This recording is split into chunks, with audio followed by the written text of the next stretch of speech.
अस्सलाम वालेकुम दोस्तों, मैं हूं शाहिद वसीम और आप देख रहे हैं मेरे YouTube channel Khushab bird zone. दोस्तों, हमारा आज का टॉपिक है परिंदों को कॉलोनी में रखने के तरीके और फ़ायदे। बहुत सारे लोग परिंदे तो रखते हैं लेकिन उनको सही मालूमात नहीं होती, यानी परिंदे कैसे होने चाहिए, उनका केज कैसा होना चाहिए और उनका माहौल कैसा होना चाहिए। अगर पिंजरा छोटा है तो और अगर कॉलोनी है तो सेटअप कैसा होना चाहिए। सबसे पहले आप ये फाइनल करें कि आपने एक जगह कितने परिंदे रखने हैं, यानी कितने जोड़े रखने हैं। पिंजरे का साइज़ क्या होना चाहिए और अहम बात यह कि कॉलोनी किसे कहते हैं। कॉलोनी एक बड़े पिंजरे को कहा जाता है जिसमें परिंदे बआसानी उड़ सकते हैं। तो आइए दोस्तों, मैं आज आपको कॉलोनी के फ़वाइद बताता हूँ। दोस्तों, अगर अभी तक आपने मेरे चैनल को सब्सक्राइब नहीं किया तो मेरे चैनल को ज़रूर सब्सक्राइब करें और साथ दिए गए बेल आइकन को ज़रूर दबा दें ताकि मेरे चैनल पर हर आने वाली वीडियो में आपको परिंदों के बारे में तमाम तर तफसीलात से अच्छी तरह आगाही हो सके। कॉलोनी के अंदर परिंदे बहुत खुश रहते हैं क्योंकि हमेशा उड़ते रहते हैं। मिसाल के तौर पर जिस तरह मछली पानी में खुश रहती है, ये उसकी ज़िंदगी का हिस्सा है। इसी तरह परिंदे भी उड़ान में खुश रहते हैं, ये उनकी ज़िंदगी का हिस्सा है और हम इनको अपनी मर्ज़ी के पिंजरों में कैद कर लेते हैं।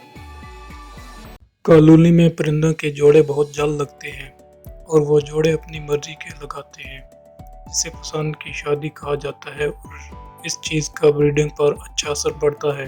कॉलोनी में रखे गए बर्ड्स को दाना पानी देने में बहुत कम वक्त लगता है और सेपरेट में ज़्यादा वक्त दरकार है। जिन लोगों के पास वक्त की कमी हो वो कॉलोनी को ही तरजीह देते हैं। कॉलोनी में परिंदों की सही नशोनुमा होती है और उड़ने की वजह से परिंदे एक्टिव रहते हैं और बहुत सी बीमारियों से महफूज रहते हैं। ख़ास तौर पर परिंदों में चर्बी पैदा नहीं होती, जिसकी वजह से परिंदे ब्रीड ज़्यादा करते हैं और अगर कभी दाना ज़्यादा भी खा लें तो बदहज़मी नहीं होती, वो हज़म कर लेते हैं और कॉलोनी में परिंदों का साइज़ ठीक रहता है। वो बहुत सारी आम बीमारियों से महफूज रहते हैं। कॉलोनी में परिंदे अच्छे तरीके से वर्जिश कर सकते हैं, जो कि उनके जिस्म के लिए बहुत ज़रूरी है, जिससे परिंदे के पट्टे और हड्डियाँ मजबूत रहती हैं। कॉलोनी का साइज़ ठीक होना चाहिए ताकि परिंदे अच्छे तरीके से उड़ सकें और अगर जगह कम हो तो लंबाई ज़्यादा होनी चाहिए और कॉलोनी में लगी स्टिक लकड़ी की होनी चाहिए। कॉलोनी चाहे लकड़ी की हो या लोहे की, और कॉलोनी में बैठने वाली लकड़ी को आमने सामने लगाया जाए। ये बहुत ज़रूरी है ताकि परिंदों की उड़ान लंबी हो सके। ये बात ज़रूर याद रखें कि कॉलोनी में आप जितने नर छोड़ें, मादा भी उतनी ही होनी चाहिए और वो जोड़े खुद अपनी मर्ज़ी से बना लेंगे। अगर आपने मादा ज़्यादा की तो वो दूसरे मादाओं के अंडों को बाहर फेंक देंगी और अगर नर ज़्यादा किए तो वो मीटिंग के वक्त इकट्ठे हो जाएंगे। इसलिए फीमेल और मेल बराबर छोड़ने चाहिए। तो चलिए दोस्तों, मैं बताता हूँ आपको मटकी या बॉक्स लगाने का तरीका। कुछ लोग मटकी या बॉक्स कॉलोनी के एक तरफ लगा देते हैं, जो कि बिल्कुल गलत तरीका है। सब अंडों वाली मादा एक तरफ चली जाती हैं और फिर वापस भी लड़ने देती हैं। सब अंडों वाली मादा एक तरफ चली जाती हैं और फिर आपस में लड़ती है।